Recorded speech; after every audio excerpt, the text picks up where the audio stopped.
नमस्कार विद्यार्थी मित्रांनो, या व्हिडिओ लेक्चरमध्ये आपण कन्सेप्ट ऑफ फोर्स पाहणार आहे. Concept of force. मागच्या व्हिडिओ लेक्चरमध्ये आपण न्यूटन्स लॉज ऑफ मोशन, न्यूटनचे 3 लॉज बघितले आपण.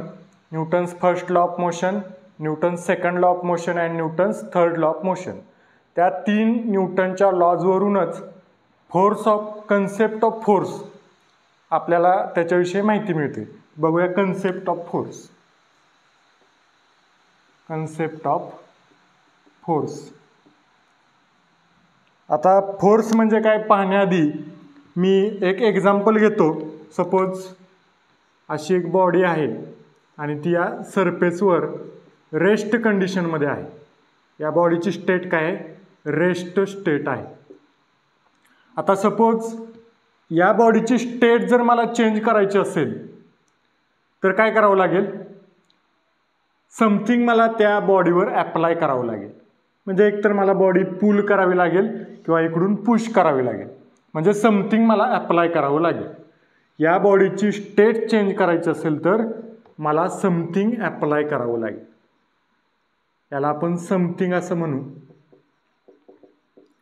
किंवा एखादी बॉडी मोशनमध्ये आहे, या सरफेसवर सपोज ही बॉडी मोशनमध्ये आहे आणि या बॉडीची व्हेलॉसिटी चेंज करायची असेल किंवा ही बॉडी मला स्टॉप करायची असेल, मोशनमधली असलेली बॉडी, या बॉडीची मला डायरेक्शन चेंज करायची असेल सपोज, किंवा या बॉडीला मला रिटार्ड करायचं असेल किंवा व्हेलॉसिटी चेंज करायची असेल किंवा ॲक्सेलरेशन चेंज करायचं असेल तरीसुद्धा या बॉडीला मला काहीतरी अप्लाय करावं लागेल. मग ते मोशनच्या अपोजिट अप्लाय करावं लागेल. याला पण मी समथिंग असं म्हणतो. मग बॉडीची स्टेट चेंज करण्यासाठी बॉडीच्या 2 स्टेट असू शकतात. एक तर बॉडी रेस्टमध्ये असू शकते किंवा मोशनमध्ये असू शकते. या बॉडीच्या 2 स्टेट आहेत. कोणतीही बॉडी युनिव्हर्समध्ये घेतली तर ती एक तर रेस्टमध्ये असेल किंवा मोशनमध्ये असेल. मग ती स्टेट जर चेंज करायची असेल बॉडीची तर मला काहीतरी त्या बॉडीवर ॲप्लाय करावं लागेल. समथिंग त्या बॉडीवर ॲप्लाय करावं लागेल. त्यालाच आपण एजंट असं म्हणूया, एक्सटर्नल एजंट. तो एक्सटर्नल एजंट ॲप्लाय केल्यानंतर बॉडीची काय होणार आहे? स्टेट चेंज होणार आहे. तर त्या एक्सटर्नल एजंटलाच काय म्हणायचं? फोर्स. न्यूटन्स फर्स्ट लॉ काय सांगतो? जोपर्यंत आपण एक्सटर्नल काहीतरी बॉडीवर ॲप्लाय करत नाही तोपर्यंत बॉडी तिची स्टेट चेंज करत नाही. किंवा जोपर्यंत आपण एक्सटर्नली बॉडीवर काहीतरी ॲप्लाय करत नाही तोपर्यंत ती बॉडी ज्या स्टेटमध्ये आहे त्याच स्टेटमध्ये राहते. म्हणजे रेस्टमध्ये असेल तर रेस्टमध्येच राहील, मोशनमध्ये असेल तर मोशनमध्येच राहील. मग जर आपण काहीतरी अप्लाय केलं तरच ती बॉडी तिची स्टेट चेंज करेल. मग ते जे काही आपण अप्लाय करतोय त्यालाच फोर्स असं म्हणायचं. सिम्पल कन्सेप्ट आहे फोर्सची. डेफिनेशन काय होईल फोर्सची? ॲन एक्सटर्नल एजंट किंवा an agency, an external agent which changes or tends to change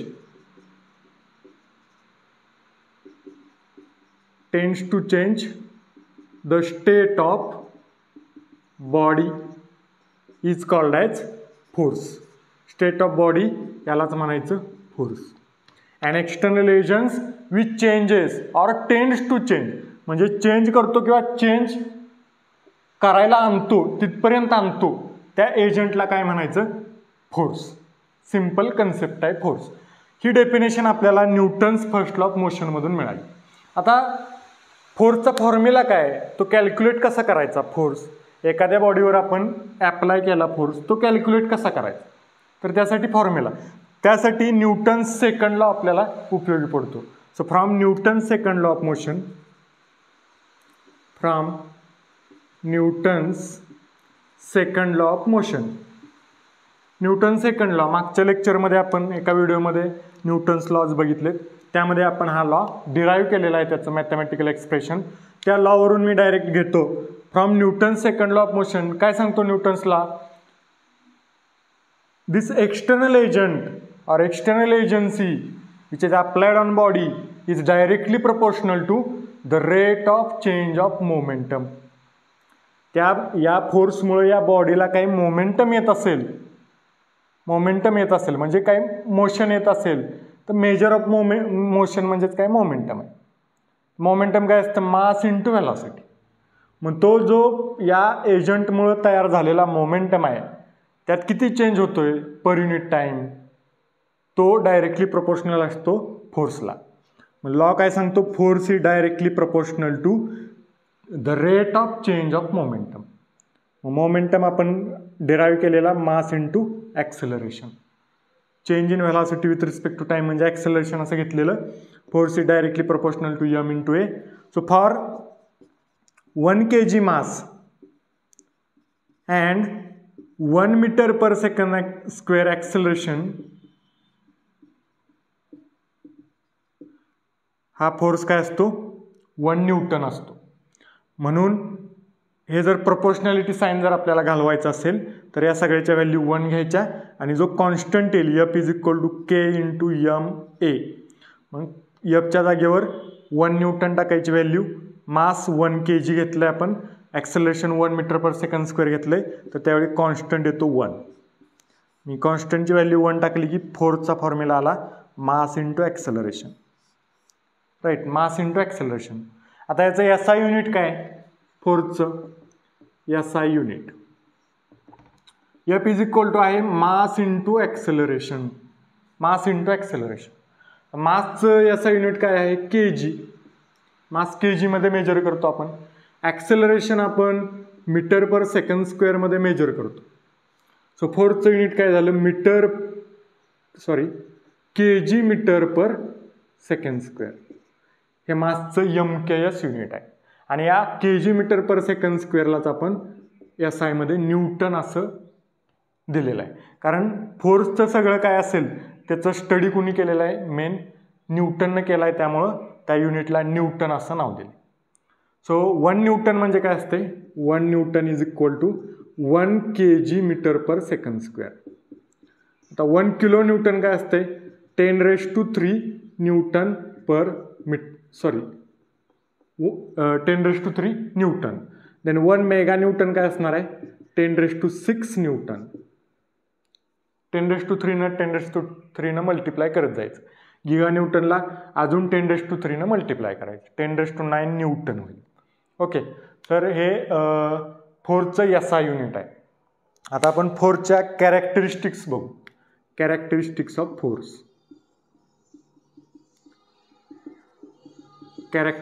of force. Suppose अशी एक बॉडी आहे आणि हा पॉईंट आहे सपोज A. या पॉईंटवर मी फोर्स अप्लाय केला आहे सपोज 100 न्यूटन. म्हणजे फोर्स जर पूर्ण डिस्क्राईब करायचा असेल आपल्याला तर एवढं सगळं मला सांगायला लागते. म्हणजे त्या फोर्सची मॅग्निट्यूड किती आहे, 100 न्यूटन आहे. फोर्स कोणत्या पॉईंटवर ॲक्ट झाला आहे, कोणत्या डायरेक्शनमध्ये तो अप्लाय झाला आहे, त्याचं नेचर काय, सेन्स काय, म्हणजे पुल टाईप आहे, पुश टाईप आहे, बॉडीवर तो कसा अप्लाय झाला, हे सगळं सांगितल्यानंतर फोर्स पूर्णपणे डिफाईन होतो किंवा फोर्स पूर्णपणे डिस्क्राईब होतो. म्हणजे फोर्सच्या या कॅरेक्टरिस्टिक्स आहेत. तर फोर्सच्या 4 कॅरेक्टरिस्टिक्स आहेत. त्यामध्ये पहिली मॅग्निट्यूड. मॅग्निट्यूड म्हणजे क्वांटिटी ऑफ फोर्स, किती फोर्स अप्लाय झाला आहे बॉडीवर, क्वांटिटी ऑफ फोर्स म्हणजे 100 न्यूटन. या एक्झाम्पलमध्ये मॅग्निट्यूड काय, 100 न्यूटन. त्यानंतर सेकंड आहे डायरेक्शन ऑफ फोर्स. डायरेक्शन म्हणजे कोणत्या डायरेक्शनमध्ये आहे, म्हणजे पॉझिटिव्ह एक्समध्ये आहे का पॉझिटिव्ह वायमध्ये आहे का निगेटिव्ह वायमध्ये आहे. म्हणजे सपोज आपण ॲक्सिस असे काढतो, 2 पद्धती आहेत डायरेक्शन दाखवायच्या. आता आपण अशी कॉर्डिनेट सिस्टीम काढतो, हा एक्स ॲक्सिस आहे, हा वाय ॲक्सिस आहे. इकडं कोणते कॉर्डिनेट्स असतात, प्लस एक्स कॉर्डिनेट्स, इकडे मायनस, इकडे वायचे प्लस, इकडे वायचे मायनस. तर फोर्सची डायरेक्शन असे असेल, सपोज एक्झाम्पल हे आहे. आता डायरेक्शन इकडे आहे म्हणजे प्लस एक्स डायरेक्शनमध्ये आहे. So along positive x axis. Direction कशी सांगणार, अलॉंग पॉझिटिव्ह एक्स ॲक्सिस. इकडे जर ॲरो असता तर along negative x axis. Upward जर ॲरो असेल तर along positive Y axis. Downward असेल तर अलॉंग निगेटिव्ह वाय ॲक्सिस. किंवा दुसरी पद्धत अशी आहे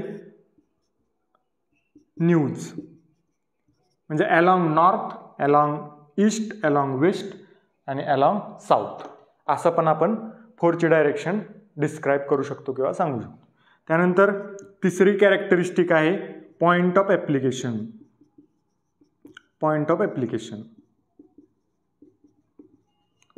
पॉईंट ऑफ ॲप्लिकेशन म्हणजे काय, कोणत्या फोर्सवर पॉईंट ॲक्ट झाला, फोर्स ॲक्ट झाला.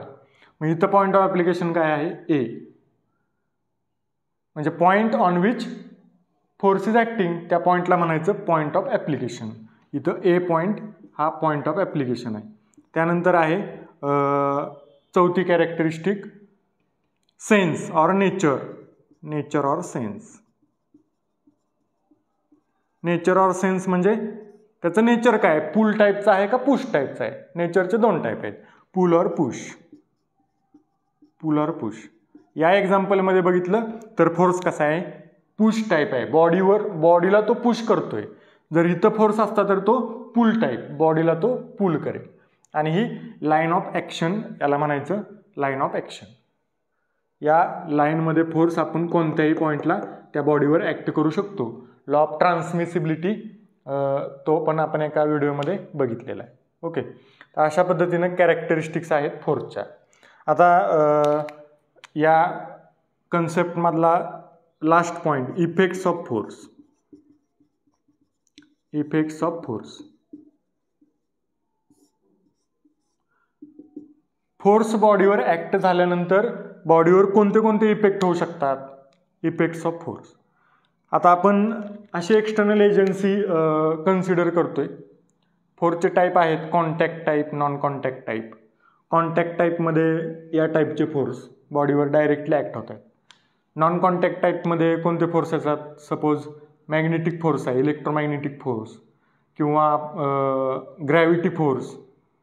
अर्थ म्हणजे स्पेसमधली जर एखादी बॉडी असेल तर त्या बॉडीला अर्थ काय करते, अट्रॅक्ट करते, तो फोर्स आहे. मग त्या फोर्सला काय म्हणणार आपण, ग्रॅव्हिटी फोर्स. आणि इलेक्ट्रोमॅग्नेटिक फोर्स आहे तो पण नॉन कॉन्टॅक्ट टाईप फोर्स आहे. आणि कॉन्टॅक्ट टाईप फोर्सेस म्हणजे डायरेक्ट ॲक्ट झालेले, बीमवर ॲक्ट झालेले.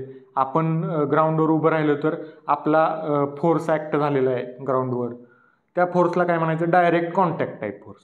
किंवा फ्रिक्शन फोर्स आहे, डायरेक्ट कॉन्टॅक्ट टाईप फोर्स. तर आता असा फोर्स जर बॉडीवर ॲक्ट झाला तर बॉडीवर कोणते इफेक्ट होतात ते आपण या पॉईंटमध्ये बघायचे. तर पहिला इफेक्ट इथं आपल्याला माहितीच आहे, स्टेट चेंज होते. ठीक आहे, पहिला इफेक्ट आहे change in state. Change in state म्हणजे रेस्टमध्ये बॉडी असेल तर मोशनमध्ये येऊ शकते, मोशनमधली बॉडी स्टेटमध्ये येऊ शकते, रेस्टमध्ये येऊ शकते. अशी स्टेट चेंज होते फोर्समुळं, फोर्स अप्लाय केल्यामुळं. सेकंड आहे बॉडी टर्न होऊ शकते. फोर्स अप्लाय केला बॉडी टर्न होऊ शकते और रोटेट होऊ शकते, बॉडी रोटेट होऊ शकते. फोर्सचा इफेक्ट आहे. थर्ड, बॉडी ॲक्सेलरेट होऊ शकते, ॲक्सेलरेट और बॉडी रिटार्ड होऊ शकते, रिटार्डेशन ऑफ बॉडी. ठीक आहे, ॲक्सेलरेट म्हणजे काय, व्हेलॉसिटी चेंज इन्क्रीज करू शकतो आपण पुश करून. सपोज एखादी बॉडी मोशनमध्ये चालली, आपण पुश केलं मागून तर ती बॉडी ॲक्सेलरेट होऊ शकते, म्हणजे व्हेलॉसिटी इन्क्रीज होईल. आणि रिटार्ड पण होऊ शकते. एखाद्या बॉडीला सपोज मोशनमध्ये आहे, समोरून फोर्स अप्लाय केला तर बॉडीचं व्हेलॉसिटी आहे किंवा स्पीड आहे ते डिक्रीज होऊ शकतं, म्हणजेच बॉडी रिटार्ड होऊ शकते. तर हे फोर्समुळं होऊ शकतं इफेक्ट. त्यानंतर डिफॉर्मेशन होऊ शकतं फोर्समुळं बॉडीचं, म्हणजे शेप चेंज होऊ शकतो, साईज चेंज होऊ शकते बॉडीची. सपोज आपण आता बलूनचं एक्झाम्पल घेतलं, सपोज मी फोर्स अप्लाय केला तर काय होईल, शेप चेंज होईल किंवा साईज चेंज होईल. तर तो सुद्धा फोर्सचा इफेक्ट आहे, राईट. अशा पद्धतीचे इफेक्ट्स फोर्समुळं बॉडीवर होऊ शकतात. ओके, आपण या व्हिडिओमध्ये काय काय बघितलं, फोर्सची कन्सेप्ट बघितली आपण, डेफिनेशन, त्यानंतर त्याचा फॉर्म्युला कुठून आला ते बघितलं, न्यूटन सेकंड लॉ ऑफ मोशनमधून. त्याचं SI युनिट बघितलं, त्याची काही युनिट्स कन्व्हर्जन आपण पाहिली. त्यानंतर फोर्सच्या 4 कॅरेक्टरिस्टिक्स आपण बघितल्या, magnitude, direction, point of application आहे, nature or sense. And then effects of force आपण पाहिले, change in state, turn or rotate body, or force may accelerate or retard the body, or force may deform the body. Okay, पुढच्या व्हिडिओमध्ये आपण भेटूया पुढची concept घेऊन. Thank you.